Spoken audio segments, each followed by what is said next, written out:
Muy bien.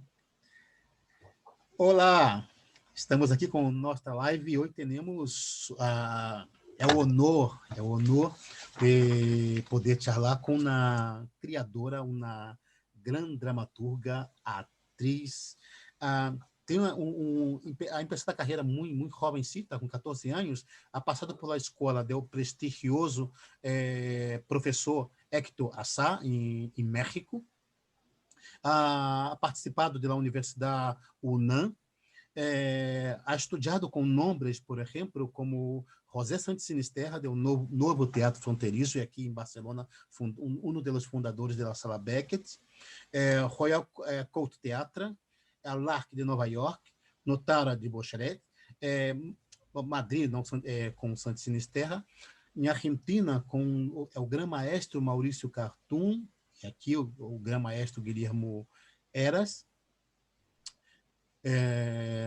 recebeu em 2004 o prêmio Fonca, não, 2011 e 2017 é o prêmio Conca. Bueno, recebemos aqui a dramaturga e diretora Mariana Arta Sánchez. Buenas noches ou boa nit, em México é bom dia ou buenas tardes.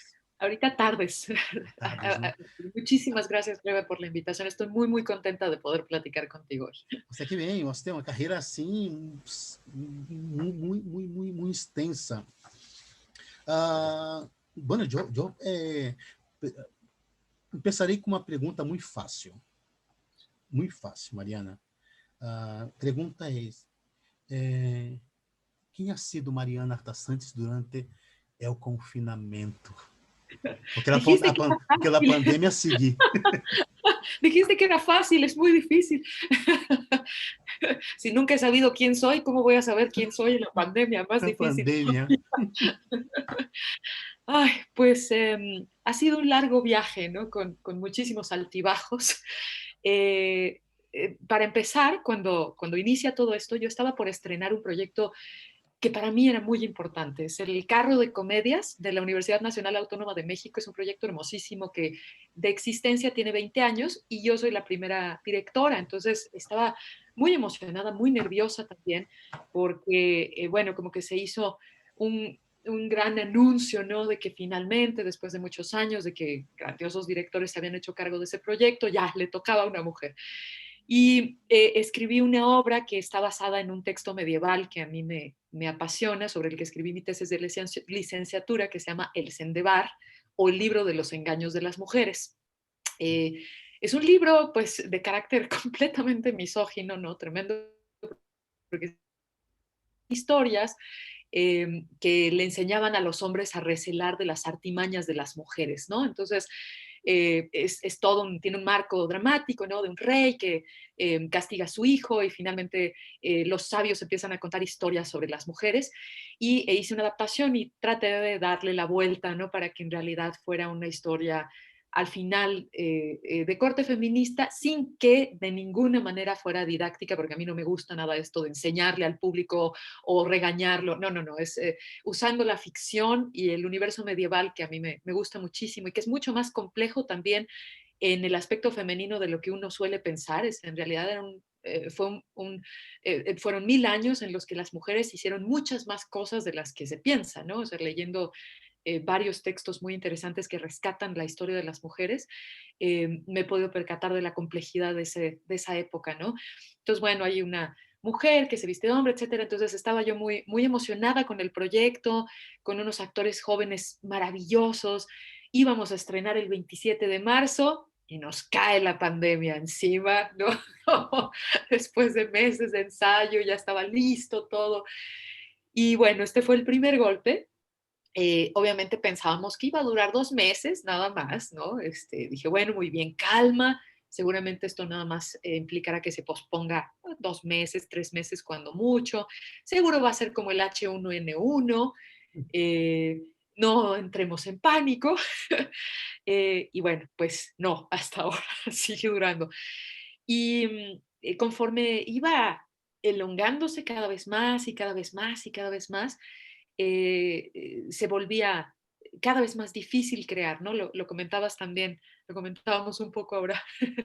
eh, era muy difícil, yo creo, porque perdíamos de vista progresivamente para quién estábamos escribiendo o para quién hacíamos teatro. Esto nos está obligando a preguntarnos nuevamente qué es lo que hacemos, para quién lo hacemos y dónde lo hacemos, ¿no? Eh, yo que siempre he tenido muy claro el proceso de escritura y de montaje, como había ahora un abismo entre la escritura y la escena, empezaron a desdibujarse los personajes para mí. Esto fue muy difícil. Normalmente cuando escribo, escucho las voces de los personajes, con mucha claridad los oigo hablar, reírse, los siento respirar. Es una relación muy física. Y de pronto entré en una especie de pánico porque jamás en todos estos años de escritura había dejado de oírlos. Los veía escritos en el papel de pronto, pero sus voces estaban un poco desarticuladas, ¿no? Entonces, que los personajes se vuelvan mudos para un dramaturgo es lo peor que puede pasar. Y empecé a tener ataques de pánico, ¿no? Debo de ser honesta contigo. Yo creo que somos muchos los que estamos en nuestros ataques de pánico, ¿no? Entonces ya, ahora es, no dormía, ¿no? Empecé a meterme más al Facebook, cosa que es terrible, porque entonces uno empieza en este universo esquizofrénico, ¿no? Viendo como todas las, entre la ansiedad de los otros y los comentarios y una relación muy esquizofrénica con la realidad, ¿no? Como una realidad rota, no la realidad que uno tiene cuando puede tomar un café con alguien, una plática como la que ahora estamos sosteniendo, aunque sea a distancia, ¿no? Pero que te obliga a zambullirte más tiempo en algo. Y entonces, aunque el teatro tiene de alguna manera un carácter esquizofrénico, en el dramaturgo tiene que escribir muchas voces, todas estas voces tienen una lógica dentro de la obra.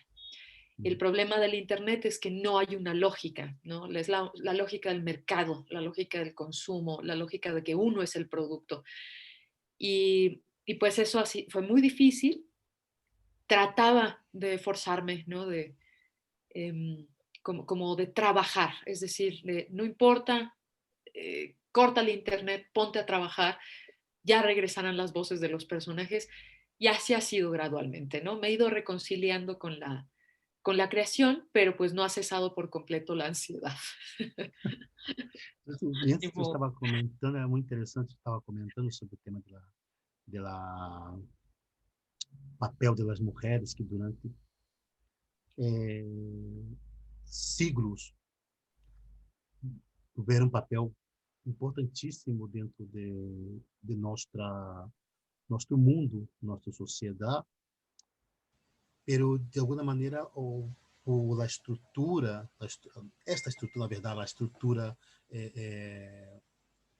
machista, não? De alguma maneira tentar ocultar o papel o papel e registro de registros históricos do feminino dentro da história, não? Estava pensando aqui que um dia eu estava lendo na poetisa que comentava que a mulher tem um papel importantíssimo dentro do mundo das artes, porque as mulheres têm uma conexão muito aguda com a natureza, não? Com a fé, não? A mulher genera a vida, não? E o teatro é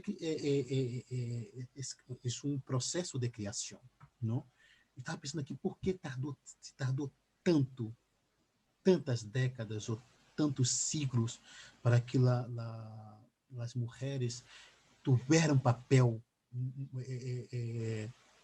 central dentro do mundo das artes, dentro do teatro especificamente. Não? Sí. Mientras tú hablabas, pensaba nisto. Sí, sí, sí, es interesantísimo pensar al respecto. Justamente ahora que mencionaba la tesis de licenciatura, el nombre es un poco rimbombante, pero ahorita te la explico un poco. Se llamaba Reflexiones en torno a la concepción mítica y literaria de la mujer en la historia de Occidente. Bueno, era muy pretencioso. Teórico. teórico a más no poder, pero traté de que fuera también bastante juguetona, ¿no? Dentro de lo académico tenía yo una asesora extraordinaria que me permitió jugar mucho con el territorio literario también del ensayo académico. Pero sí, tuve que hacer una investigación profunda en relación a la imagen de la mujer, ¿no? O sea, como que proponía un poco en la tesis que para construir una historia alternativa de la mujer teníamos que basarnos mucho en la literatura y el mito, porque ese es el lugar donde la mujer aparece en la historia, ¿no? Pintada, retratada, escrita, descrita, proscrita, ¿no? Y que está en este encierro conceptual y simbólico del que somos herederos todos. O sea, es decir, esta semilla simbólica ha sido implantada en la mente de todos nosotros y no podemos liberarnos de esto de la noche a la mañana o decir que no existió. Hay muchísimas teorías, ¿no? De qué es lo que pasa, por ejemplo, bueno, está el libro maravilloso de Robert Graves de la diosa blanca, de por qué se pasó del matriarcado al patriarcado, por ejemplo, ¿no? O sea, antropológicamente hay muchísimos estudios al respecto. Se habla de que sí, cuando surgió la escritura, de ciertos procesos también tribales, lo que pasó en Grecia, en Roma. Eh, y hay otro libro maravilloso que te recomiendo que leas, que tal vez te has topado por ahí, que me lo presentó mi hija. ¿Cómo se llama? Se llama Calibán y la bruja, de Calibán la Silvia bruja. Federici. Es una belleza de libro Silvia porque Silvia Federici, F-E Federici, vale, Federici, sí, exacto. perfecto. Eh, Espero sí estar diciéndolo bien, Sí, pero bueno, es italiana. es italiana, Pero Federici. yo no sé, sí, no sé si es Federici, Federici. Ella habla de la transición del surgimiento del modelo patriarcal a partir del cambio del feudalismo al capitalismo, al protocapitalismo, ¿no? Y entonces justo ella hace una descripción del papel de la mujer en la Edad Media, que es lo que te comentaba un poco, y de la transición y de por qué el capitalismo necesita que la mujer esté en un lugar inferior, de inferioridad, ¿no? Eh, como la procreadora de mano de obra, prácticamente, ¿no? O sea, como la acumulación de capital dependiendo de que la mujer esté en este lugar doméstico, de crianza, apartado, disociado y demás, porque si no, no puede haber como esta especie de crecimiento exponencial que propone el capitalismo. Es muy interesante. Este me lo topé hace muy poco, ¿no? Pero lo que yo trabajé prioritariamente era justo la idea de que, como tú bien decías, la relación de la mujer con otra clase de saberes provocaba un miedo en los hombres. O sea, es decir, si una mujer es la que se embaraza, la que da vida, la que pare, entonces hay una especie de sensación de que hay una especie de saber con el que está conectado y entonces la forma de contrarrestar ese saber para los hombres era justamente la escritura y el hermetismo en relación al tipo de transmisión que ellos tenían. Entonces, la escritura es eterna, pero el cuerpo de la mujer tiene caducidad. Dura lo que dura su cuerpo. La mujer nace y muere. Y el hombre puede estar en contacto con muchos hombres que le sucederán a través de la escritura. Tiene una posibilidad de garantizarse la eternidad. Entonces, al saber leer, tú estás en contacto con el que escribió y a tu vez puedes escribir y etcétera. Y la mujer no, está en la oralidad y la naturaleza. Entonces, el miedo a los cuentos de las brujas, ¿no? A las narraciones, al saber de las plantas, todo eso que permanecía en el territorio de lo imposible de escribir, ¿no? Entonces, bueno, hay como, es un universo infinito, nos tardaríamos mucho en hablar sobre todas estas vertientes, ¿no? Sobre las místicas, por ejemplo, ¿no? Eh, las pocas que escribieron y demás. Pero sí, en realidad nuestra liberación en el siglo XIX inicia una especie de movimiento con muchas mujeres que se travisten como George Sand, ¿no? Que era la Sí, famosa George Sand, y muchas otras que se travistieron, eh, y hasta el siglo XX. Entonces es muy joven realmente nuestra entrada progresiva al universo de la escritura y por tanto de que nuestra voz sea escuchada en primera persona. E creio também o tema dela, eu falava sobre o tema de quedar-se embaraçada, generar a vida, não? A mulher está muito conectada também com o mundo, o mundo, qual seria a palavra correta? De mistério, é o mistério, porque hoje existem os médicos, não? Pero antes as mulheres dominavam a alquimia, as plantas medicinais, não? Aún hablaba de la oralidad, ¿no? En los días de hoy aún existen las mujeres indígenas que viven en las orillas de los ríos, que são comadronas, não? Que fazem os partos com as mulheres que vivem em determinadas regiões, não são isso se foi passando esta experiência, esta oralidade, e eu creio que tinha o tema de tentar colocar a mulher em um segundo plano tem muitíssimo a ver com essa desconfiança de um mistério, Sí, sí, sí. Las parteras, que, bueno, comadronas o parteras, como bien decías, tienen también esta especie de universo. Ellas empiezan a formarse en escuelas de medicina, curiosamente, sí, a principios, mediados del siglo XX. Mi abuelo era médico y él nos contaba que muchas parteras empezaron a ir a las escuelas de medicina cuando él estudiaba medicina. Eran las únicas mujeres que estudiaban medicina en los años 50 o años 40 o se formaban como enfermeras, ¿no? Pero ellas ya sabían mucho más que los jóvenes médicos, ¿no? Y en realidad llegaban y sorprendían a los jóvenes médicos porque tenían una cantidad de conocimientos sobre el cuerpo humano, que eran, que ellos se volvían aprendices de ellas también, ¿no? Y sí, pues durante muchísimo tiempo, sí, pues esto, de Edad Media, siglo XVII, ya hasta el XVIII, empiezan a integrarse los médicos en el trabajo de parto. Antes era solo de las mujeres, ¿no? Un hombre no podía meterse porque ese no era como su territorio. Entonces las mujeres atendían los partos. Y sí, como ellas no podían estudiar medicina cuando inician las universidades, esos saberes fueron transmitiéndose prácticamente de generación en generación, ¿no? Las madres que enseñaban a las hijas a recibir a los niños. Entonces, maniobras impresionantes, o sea, meter la mano, desanudar el cordón umbilical, lograr verdaderos milagros, ¿no? Primeras cesáreas, ya después, ¿no? Entonces, sí, hay como una relación del cuerpo y del nacimiento que tiene que ver con lo femenino.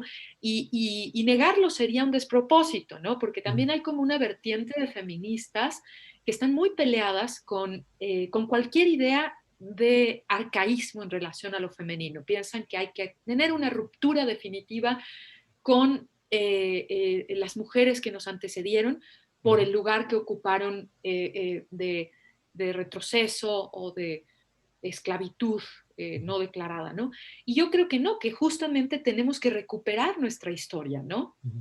Sabernos leer lo que te comentaba a partir de la literatura, de la iconografía, de la pintura, de la música, leer qué estaba pasando y por qué era tan importante para los hombres mantenernos en un lugar de silencio, pero escuchar las voces que se cuelan entre esos intersticios que dejan libres los imaginarios masculinos.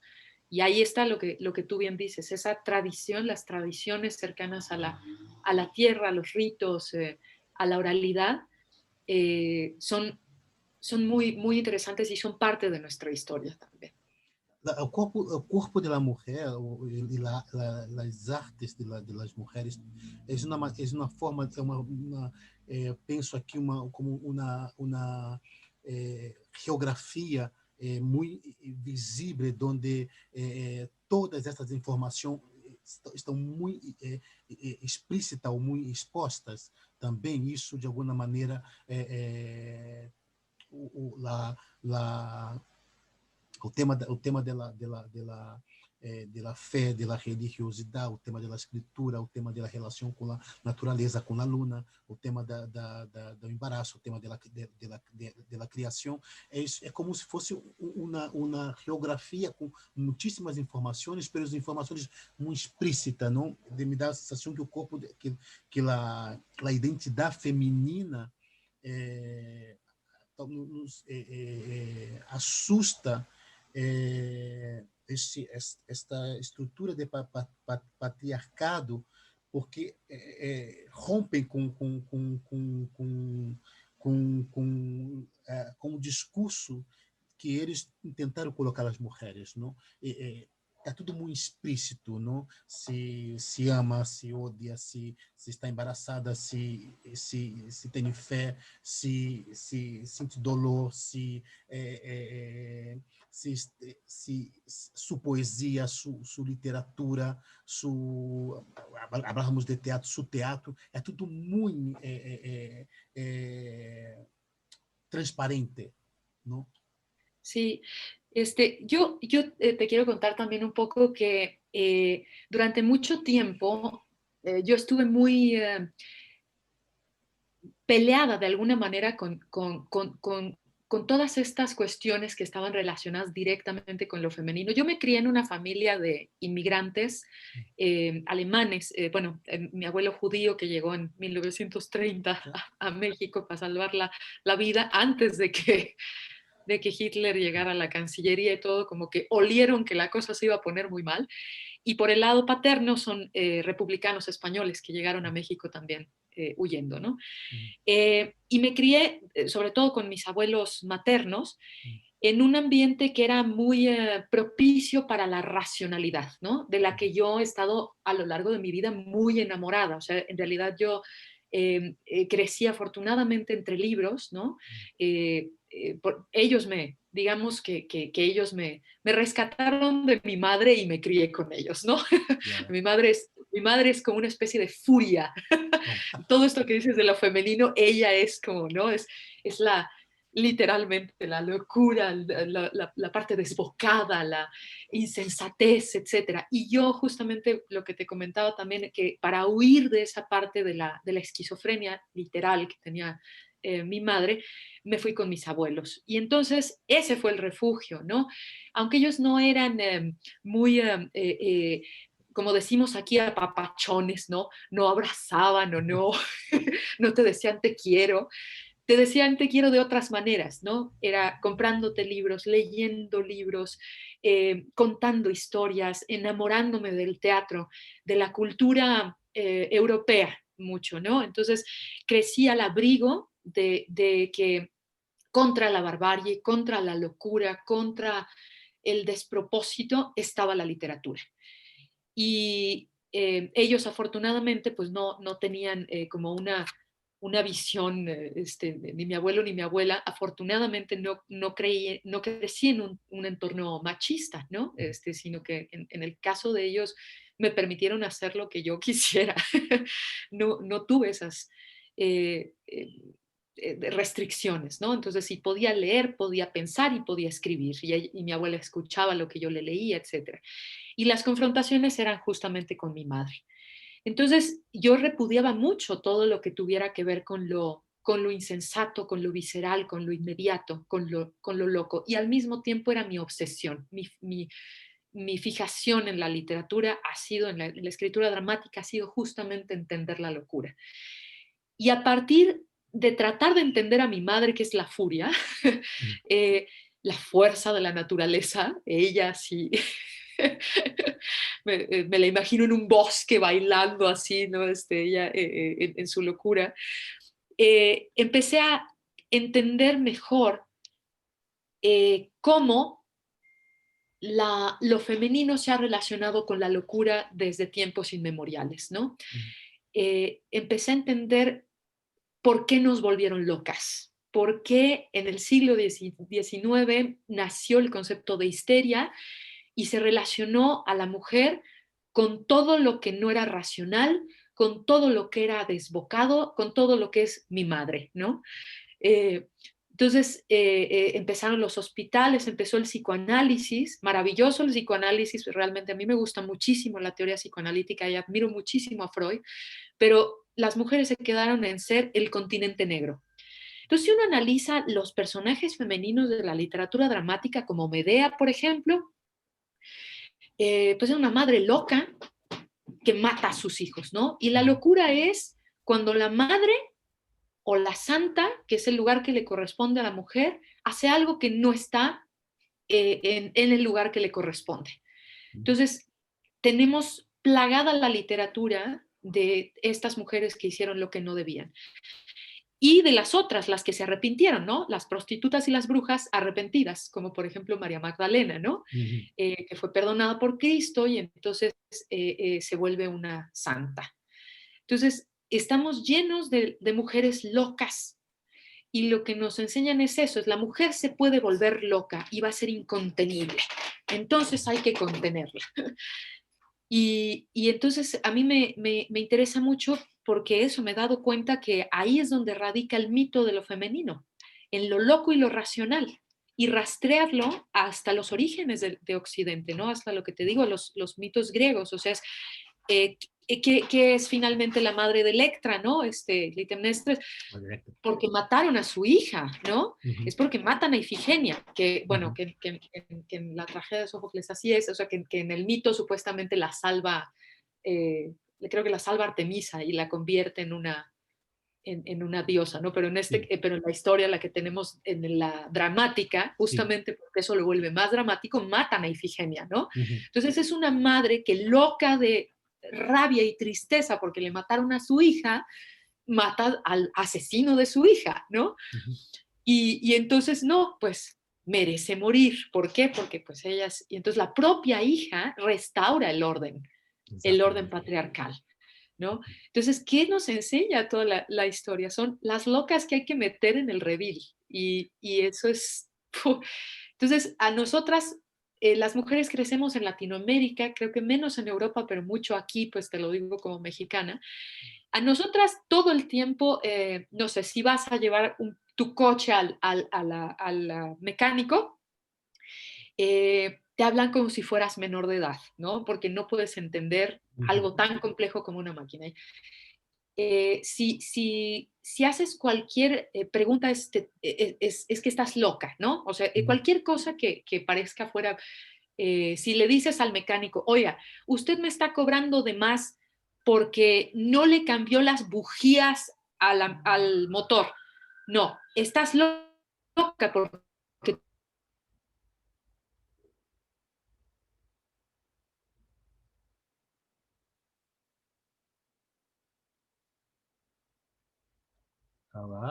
tú no sabes qué es una bujía y nunca lo sabrás. Hasta, ay, se congeló. Ay, perdón, mi internet. Ya, no aquí estoy. funciona. Ya. Digo, mi internet, ¿ves? Me están censurando. Ahora Está funciona diciendo bien. el internet, estás loca. Exacto. Entonces, crecemos aquí, a todas nos han dicho, estás loca. A todas, ¿no? ¿Y qué es estar loco? Pues sí, estar loco es salirse del recuadro que te corresponde. Así de fácil. Y entonces ahora quiero más a mi madre. Mientras tu comentava, me veio a Lady Macbeth, me veio a Nora de Casa de Muñeca, personagens de la tragédia grega como Écuba, muitos personagens femininos e de uma complexidade enorme. E me pergunto se está em uma, não sei se tua família tem relação com o teatro, não? Tu comentava de um avô judeu, os outros avós são de parte são espanhóis. Não sei se há algum conectado ou que vem No, do teatro, alguma coisa assim. Tudo isso te conduz ao teatro, todo esse lado racional e este lado tão esse vulcão, essa literatura, a palavra, tudo isso te conduz ao teatro? es una excelente pregunta y ahorita acabo de hacer de esto que pasa en las conversaciones, acabo de ocurrir una especie de anagnórisis, de conexión por lo que estás diciendo. Nadie en mi familia hace teatro, ¿no? Soy la primera, digamos, que incursiona. Mi abuela me llevaba mucho a verlo, ella siempre fue gran espectadora. Pero ahora que lo dices, creo que justamente el teatro era el único territorio en el que podía coincidir la razón con la locura. Eso es lo hermoso del teatro. Lo ritual con lo secular, ¿no? Con lo popular. Sim. O sea, es el territorio imposible donde aquellas cosas que no podrían juntarse de ninguna otra manera Uhum. se pueden reunir. Entonces yo creo que este amor que le tengo a los libros, a la razón, a la filosofía, a la lógica, eh, junto con la pasión desbocada de la locura, de lo femenino, de mi ser también loco, ahí tienen un espacio. Uno puede darle forma a la locura e incluso dejarse ir, tocado por los dioses, ¿no? O sea, Uhum. como algo habla a través de nosotros cuando estamos en escena. Y quién sabe qué es lo que ocurre, ¿no? Con el actor en escena. Me encanta además que a diferencia del cine, que a mí me fascina realmente el teatro por lo que implica, cuando uno se lanza a la obra, si la obra dura una hora y media, 2 horas, 3 horas, lo que dure, es un viaje completo. No te puedes salir. Ya Uhum. empezaste el viaje y es un viaje loco, ¿no? Porque ¿quién hace estos viajes, ¿no? Eh, como Odiseo, te lanzas como Odiseo, como Ulises, ¿no? Uhum. A ese viaje. En el cine, pues cortas, ¿no? Y entonces Exatamente. tenemos la toma más Edita. bonita y lo haces 18 veces y ya vimos la composición y quédate quieto para que la luz te dé del lado derecho, del lado izquierdo. No, pero en el teatro es un viaje y eso es salvaje, ¿no? Es Sim. completamente salvaje. Entonces, te aprendiste tu diálogo, que es la parte racional, entiendes la estructura de la obra, es la parte racional. eh, si es siglo de oro, hablarás en verso y hay Sim. forma. Pero nadie puede controlar el viaje. Não. Ya que empezó, no hay forma de que lo controles, no hay camisa de fuerza, pasa lo que pasa. E é suicida. Ademais é Y no se puede suicida. repetir. E Ahí ademais é está la por suicida. eso, ¿no? Creo que sí, suicida totalmente, sí, sí, sí. Te lanzas al vacío, no Exato, sabes qué va a são pasar kamikazes total. y renaces, ¿no? Exato. Eh, E, de alguma maneira, vuelves y dices, muy bien, volví a nacer una y otra vez. de alguma maneira, o que eu estava comentando agora, tu foi entrar ao teatro, toda essa entre o racional e o visceral, entrar ao teatro é uma invitação a dá igual, prove outra vez, fracassa melhor, não? Porque teatro é Totalmente, isto. sí, exacto. El error es tan humano porque es completamente falible, ¿no? Eh, y lo que, ay, no sé si me, Sim, sim, ay, sim, te entendo internet, bem. perdón, sí, me aparece todo el tiempo un letrero de su conexión es inestable. Ah, não, não aqui Sí, aparece bem. sí, mis conexiones neuronales son inestables. Así, A nostra. es así. Eh, sí, eh, que hay el error, ¿no? Cuando escribo, lo que más me gusta es tratar justamente de buscar dónde en la escritura se va a reflejar el error del personaje y dónde el actor va a poder jugar más con el error, ¿no?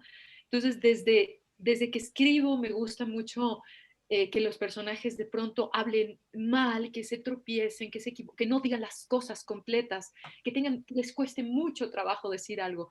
O si hablan muy bien, que eso mismo refleje un vacío enorme en lo que están diciendo, ¿no? Que llenen de palabras, porque me gusta mucho también a veces ser barroca, me Uhum. encanta siguiendo la herencia de los poetas dramáticos del siglo de oro, me gusta mucho a veces lo barroco, pero justamente porque creo que aprendemos a enmascararnos detrás de lo que decimos, de la belleza de lo que decimos, ¿no? Entonces me gusta la belleza del lenguaje en la dramaturgia para que eso revele los vacíos y los errores de los personajes. Y como dices, cuando uno está actuando, pues los errores son preciosos, ¿no? Porque esos son los que descubren la vida. De pronto se te cae una botella, se te rompe, ¿no? Y una vez me acuerdo que estaba en una obra y tenía yo una botella vacía, y era una botella que nos había regalado una señora y tenía valor sentimental, nos pidió que la Uhum. cuidáramos mucho. Tenía, no sé, un vino que ella se bebió con su mamá y bueno, se me cayó y se rompió en la escena, ¿no? Y el momento de que me quedé pasmada en el personaje, y porque además la necesitaba la botella completa. Bueno, total, me tuve que salir de escena, buscar una escoba, hablar mientras tanto, regresar, ya había barrido y por alguna estupidez agarré uno de los vidrios, o sea, en vez de sacarlo, ya la había barrido, estaba yo pasmada porque sabía que además la señora estava en el público esa noche. Entonces yo sabía que para ella había sido terrible que la botella se rompiera enfrente de ella, etcétera, ¿no? Y entonces como para resarcir un poco lo que le había hecho yo a la botella, agarré un vidrio y le hablaba yo al vidrio y me corté, ¿no? Nossa. Por tonta. Porque no quería dejar ir la botella, porque sentía que le había hecho mucho daño a esa señora. Yo quería decirle, no, no, mira, si se rompió por una buena causa, porque se convirtió en un símbolo, en un signo. Entonces, por eso agarré el vidrio y por tonta me corté. Entonces, la escena, que era larguísima, duraba como 10 minutos, estuve yo sangrando toda la escena. No, y Vocação. no, una cosa, ¿no? Claro que nadie sabía si estaba planeado, si no, si era sangre real, si era falsa, ¿no? Bueno, ya afortunadamente pues entré después de la escena, alargaron la música, me vendé y estuve vendada toda la escena, ¿no? Y ya cuando le conté a la señora, ¿no? Dice, no, pues no era tan importante la botella. Y yo, ay, Dios mío, Já não era importante lá para ele. no era tan importante. Ella nos había como hecho todo el cuento, ¿no? Porque era una botella muy bonita, ¿no? Dice, no, no, tengo otra, más vieja. Pero bueno, esos accidentes son muy divertidos. Tu, ¿Sí? tu, como antes comentávamos sobre a importância do papel das dramaturgas, tu és uma geração de dramaturgas jovens, pero que em poucos anos romperam não somente a cena americana, pero a cena latino-americana. Tu tem assim consciência de que como dramaturga mexicana tu trabalho, tu tem um nome reconhecido em países como Argentina, ou Chile, ou incluso aqui em Espanha, tu está em contexto teatral, tu tens esta consciência de tu papel como dramaturga em um terreno que durante tantos siglos estava tomado usurpado por homens, não? E que de alguma maneira creio que tu geração especificamente não somente romperam, pero também se impuseram, não? Sua dramaturgia e se empoderaram aí dentro deste lugar, não? Que muitíssimas vezes é hostil, não? Algumas vezes é hostil, e vocês conseguiram levar sua dramaturgia mais allá de las fronteiras americanas. E hablo de ti especificamente. Tem esta consciência? Pues cuando realmente adquirí conciencia de que la dramaturgia era un mundo prioritariamente masculino, bueno, esta es una anécdota que suelo contar a veces en mis clases, pero eh, yo, de las primeras obras que escribí, es una obra que se llama La graciosa comitiva del Leteo, la metí a un concurso y uno de los jueces, de los jurados, no me importa decir el nombre porque él de todas maneras es una persona muy especial y ya todo el mundo sabe cómo que es Legón, que es Luis Enrique Gutiérrez Ortiz Monasterio, que es un dramaturgo aquí en México, tiene su renombre. En ese entonces, Legón vivía aquí en Querétaro, en esta ciudad, ¿no? Y él me había ido a ver al teatro como actriz. Y nos habíamos hecho un poco amigos en ese entonces, ¿no? Entonces, como actriz le parecía muy bien que, porque pues las actrices somos las locas, ¿no? Justamente, ¿no? Es de histérico e histrión vienen del mismo, de útero, Exatamente. las dos. Entonces, pues bueno, como actriz estaba bien. Y yo, no, yo metí la obra al concurso y yo no sabía, obviamente, que él era jurado. Entonces, en una fiesta, él me dijo, cosa que no debe de pasar nunca, ¿no? Él me dijo, ay, estoy de jurado en un concurso que no sé qué, y hay una obra que me gustó mucho, una obra que está muy buena, que no sé qué. Y me empezó a contar un poco de qué trataba la obra y yo reconocí para mis adentros, la obra es mía, ¿no? Pero no dije nada, obviamente. Obviamente no iba yo a abrir la boca. Y bueno, pues me emocioné y dije, ay, me gustó.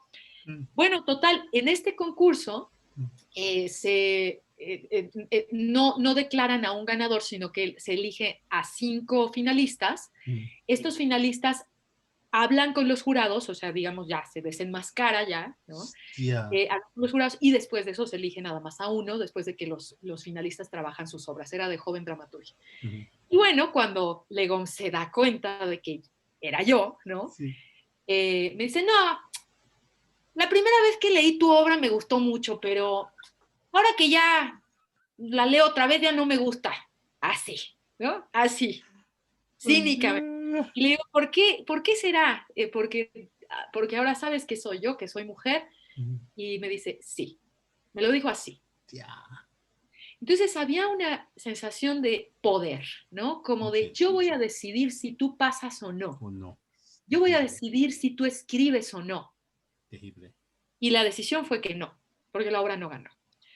No digo que fuera la mejor, obviamente, ¿no? Había mis compañeros, yo era la única mujer, éramos 5 y eran 4 hombres y yo. Los admiro mucho a mis compañeros que conocí ahí a dramaturgos que quiero muchísimo y que son maravillosos. No estoy diciendo que tuviera que ganar la obra. El problema fue esto, ¿no? Lo que él me dijo, que fue tan hiriente, tan atroz. Eh, y claro, o sea, estas cosas uno fue una sacudida porque, ¿no? Yo no, uno vive ingenuamente, ¿no? Yo escribía ingenuamente, o sea, como pues ya escribo y monto mis obras y ya, ¿no? Y las mando a concurso y ya. Pero de pronto te das cuenta de que sí va a haber hombres que van a decidir que porque eres mujer y solo porque eres mujer, no vas a trascender. Entonces, aquí en México a una mujer le cuesta 20 años lo que a un hombre 2 años, ¿no? Yo he visto el ascenso vertiginoso de escritores por una obra que les fue bien, ¿no? Y he visto la batalla de las mujeres directoras, de las mujeres dramaturgas hasta la fecha, hasta la fecha. Entonces, sí, es muy difícil. Debe tener um, pelo menos uma sensação de quando te impones e tu trajetória, não? Queda de alguma maneira marcada por obras que vai mais allá das fronteiras de México, que tu consiga conectar-se com figuras da talha de Santo Sinisterra, de Maurício Cartum, deve ser uma hóstia, não? Na cara desses figurones do teatro, não? Que crê que têm o poder de los deuses, não? Decidem se sim ou se não, não? En contraposición de Legón, debo hablar de un muy buen hombre, de un maravilloso hombre que me ha cambiado la vida, que es Guillermo Eras. Guillermo Eras, que é Es un hombre grandíssimo. extraordinario, es generoso como nadie que yo conozca en esta profesión. Él a mí me ha marcado de manera increíble, ¿no? Me ha enseñado, me ha recordado lo importante que es la generosidad en el teatro. Con él yo escribí una obra sobre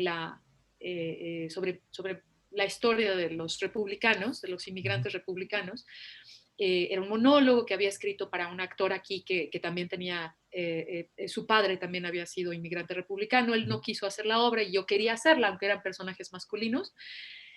Y cuando Guillermo estuvo aquí dando un taller, yo tomé el taller y al final toda temblorosa yo llegué con el libro y le dije, Guillermo, pues yo quisiera que tú dirigieras esta obra y yo la quiero actuar. Y yo dije, me va a dar una patada en el trasero, ¿no? Y va a decir, no, ¿no? Entonces ya le di la obra y 2 días después, o un día después, no sé, fue muy pronto, me escribió para decirme, me gusta, vamos a hacerla. Que Yo le lindo. dije, no, no tenemos dinero, no, no tengo nada, ¿no? Para hacer, no importa. Me dijo, no importa, sin dinero. Vamos a hacerla sin dinero. Pero Guillermo, no tengo cómo pagarte, no importa. Vamos a hacerla. Maravilha. No, una maravilla. No, de verdad es. Y vino a México, aprovechó que lo contrataron para dirigir otra obra en la Compañía Nacional de Teatro aquí en México. Yo lo asistí ahí, estuve como asistente de dirección y aprovechamos que había cruzado el mar para Certo. que él dirigiera la obra. Viniera aquí a Querétaro, teníamos un espacio independiente en ese entonces, un espacio independiente sin luces, muy precario, bonito el patio y demás, pero espacio independiente. Y, y ahí fue donde trabajamos en la obra. Y Maravilha. hasta la fecha la sigo presentando y es uno de los trabajos que más quiero por él, no sabes cómo se comprometió, me acompañaba al mercado a comprar Que cosas, maravilha, ¿no? que maravilha, que maravilha. Cobijas, un recipiente de agua, no, no, maravilloso. Essa, Fue, tu está falando, não? Tu és uma, eres uma atriz de, ou uma dramaturga, diretora vocacional, não? sí, dirijo muchos de los montajes de la compañía, Uhum. eh, escribo y por lo Vocacional. general acabo dirigiéndolos, ¿no? Y sí, todóloga. Aquí en México está muy parcelado, muy dividido el universo teatral, ¿no? En profesiones. Creo que en otros lados no es así, ¿no? Creo que en España menos. En Argentina como que más bien es creador escénico, ¿no? No está Uhum. tan separado el Uhum. trabajo. Y yo más bien eso lo he concebido como algo más orgánico, ¿no? Que todo se acompaña. De preferir, pues prefiero escribir y brincar a actuar y que alguien más dirija, ¿no? Pero Aqui está empeçando a cambiar, aqui está empeçando a cambiar um pouco, que antes era só ator, era só o diretor, era só o dramaturgo, não? Agora, com a crise de 2007, econômica, alguns atores, diretores se atreveram também a ser dramaturgia, as novas companhias jóvenes. ¿tú en qué te especializas, Clever? ¿Cuál es tu? Eu he passado por, bem, eu venho do periodismo, eu já hacía teatro na universidade e tenho formação de ator e diretor. Pelo que passava todas as vezes que eu estava dentro de um projeto, por venir do periodismo, tocava a mim a ser a adaptação da obra. Tocava sempre que havia uma obra que pensava, pero coisas redundantes, ou essa obra é muito larga para tocava a mim adaptar esta obra. Acabei participando de um projeto que foi um curso por curiosidade, que foi uma adaptação de Odisseia de Homero para o teatro, que era é, é, dramaturgia coletiva. Eram 8 dramaturgos, 10 diretores e, não sei, 50 atores. E foi a primeira vez que, sim, fui a desenvolver um projeto especificamente como dramaturgo. Me ha gostado, porque já tinha a experiência como diretor, e a partir desse momento eu comecei a estudar dramaturgia, em sério. Isso foi em 2001, mais ou menos, por aí. Ujú. E comecei a estudar dramaturgia em sério, porque era por necessidade ou porque me tocava. E levo já 20 anos, mais ou menos, só me dedicando exclusivamente la dramaturgia y la dirección teatral.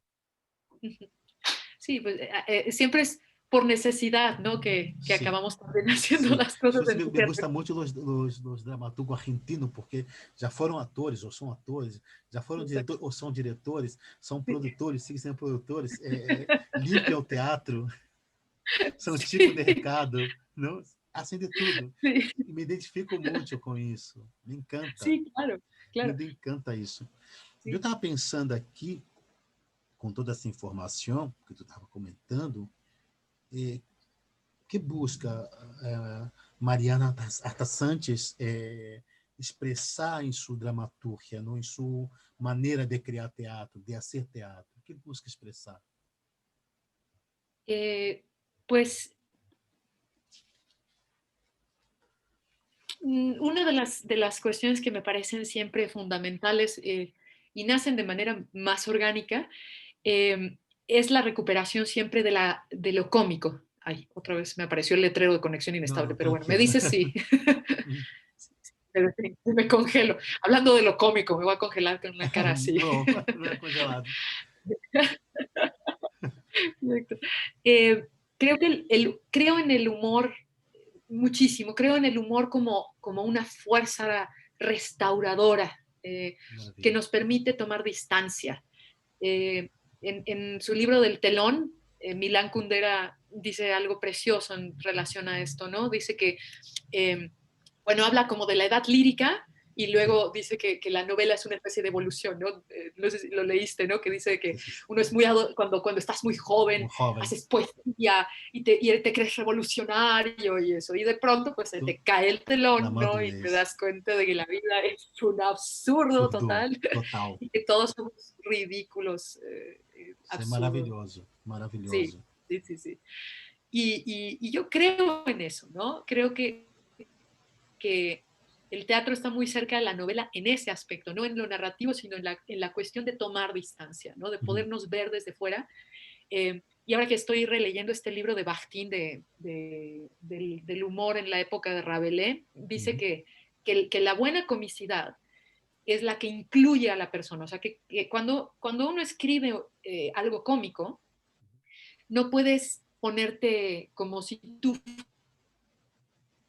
fueras superior y Uhum. reírte de los otros. Ay, te tienes que reír de ti mismo, ¿no? Exatamente. Forzosamente. Entonces, eso me encanta. Sí, y eso me fascina, reírme de mí, porque me ayuda justamente a aligerar la carga existencial y dolorosa, ¿no? Lo existencial, lo doloroso, lo pesado, la ansiedad. Entonces uno dice, no, pues soy un moco en el universo, ¿no? Agora, Tomemos perspectiva, esto que me pasa a mí le pasa a muchas personas. Vamos a sim, verle la parte más absurda, más ridícula, más y ver a los personajes tomarse en serio a ellos cuando uno los está viendo desde afuera, ¿no?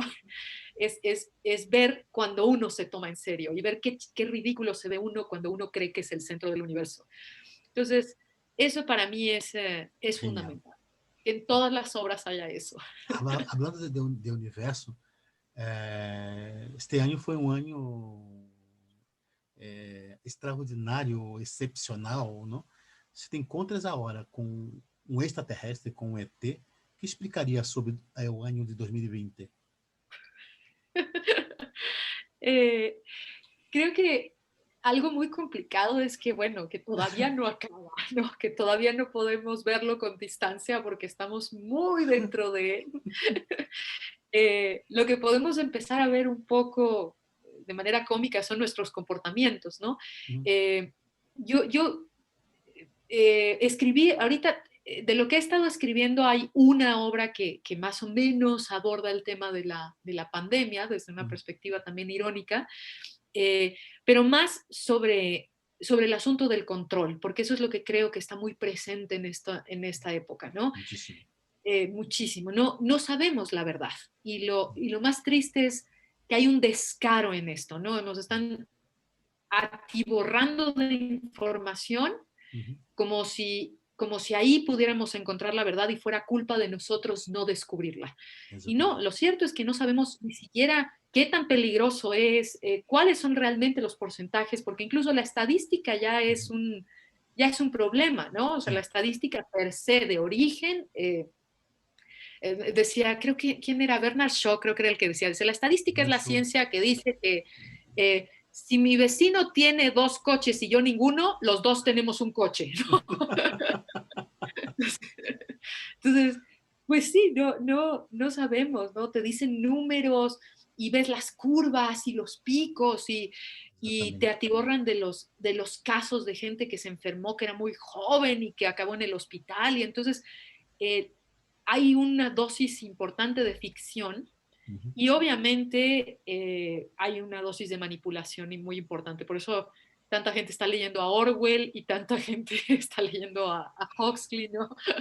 Eh, entonces sabemos que nos están manipulando, pero primero, no nos podemos librar de la manipulación porque Não. nuestra única posibilidad, y por eso tú y yo estamos platicando por esta vía, Exato. es la Exato. computadora. Entonces nuestra Exatamente. única ventana a la realidad es esto que sabemos que nos va a manipular. Uhum. Entonces estamos entrando porque no tenemos, al parecer, otra opción. Y Não. eso es dolorosísimo, dolorosísimo.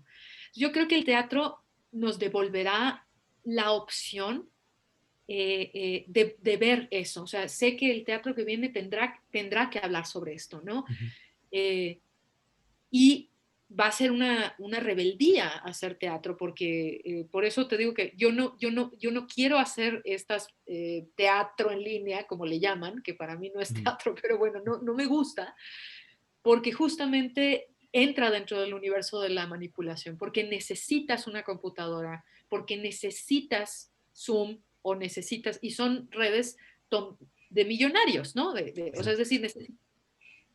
O teatro é isso que tu estava colocando. Teatro é rebeldia. A ser teatro é um ato heróico, porque veio lá rádio, veio lá televisão. O cine antes, o teatro ha vivido pestes, ha vivido guerras e o teatro ha sobrevivido. E o que me encanta, eu tenho tendência a ver as coisas de maneira positiva. E uma das coisas que me encanta que a pandemia ha provocado é que o teatro, que aqui especificamente era a temporada de miércoles a domingo ou de jueves a domingo, por o tema de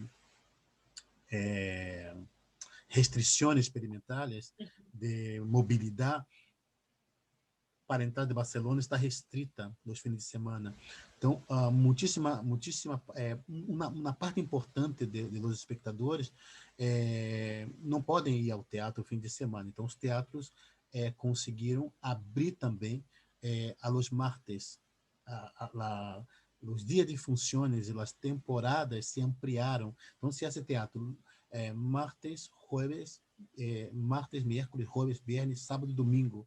E é curioso esta capacidade brutal de sobrevivência e de resistência do teatro. Isso me encanta. Somos rebeldes. Fazer teatro é um ato de rebeldia. Está claríssimo. Sí, estoy totalmente de acuerdo contigo, absolutamente de acuerdo. Isso me Sí, encanta. sí, sí. Y eso, y ahora lo va a tener que demostrar todavía más, ¿no? Porque Claro.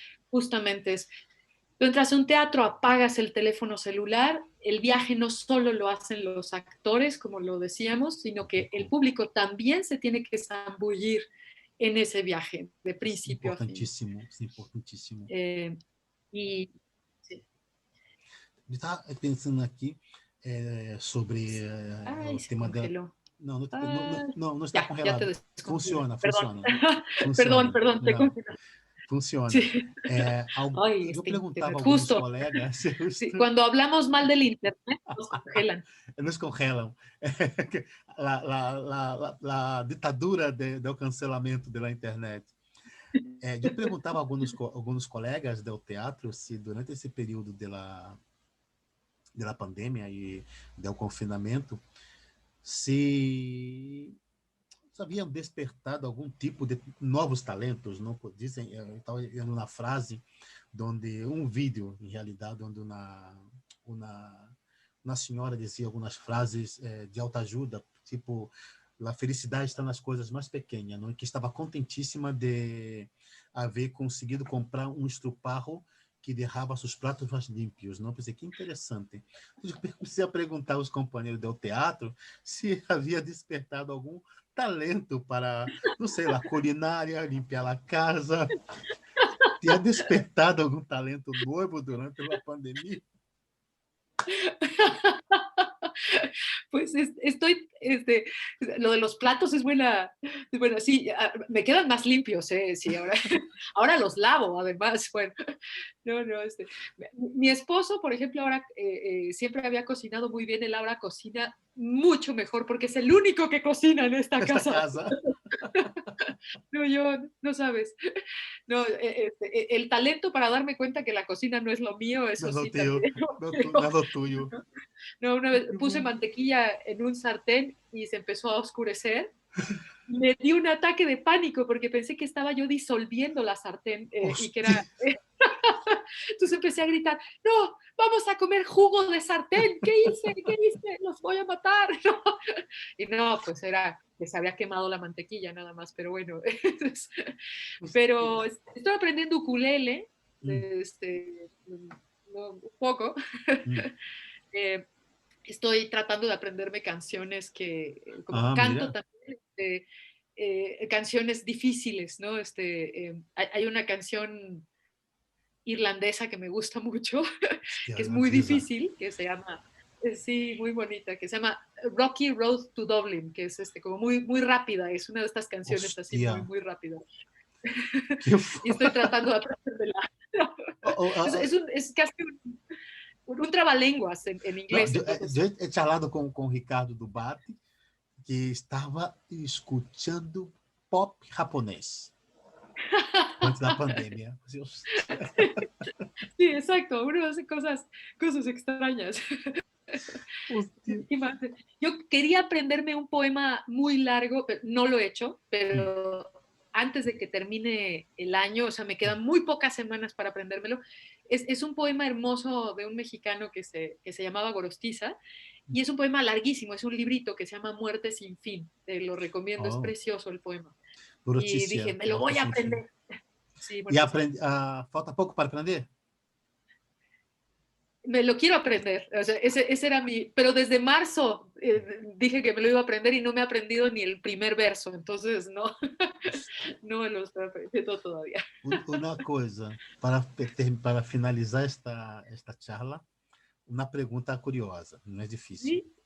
¿Sí? Se tiver o privilégio de ganhar um bilhete para ir de viagem a Ítaca e poder a condição seria só poderia levar um objeto afetivo contigo que levaria. Ah, qué pregunta tan hermosa y tan difícil. Ah, sí, sería un libro, definitivamente. Qual? Eh, estoy ahorita entre dos opciones. Uau! Es, es que hay muchos libros que me gustan, pero eh, hay un libro que, aunque la novela no es extraordinaria, ¿no? A mí me marcó mucho, Hum. la leía en realidad hace muy poco, y se llama Nos vemos allá arriba.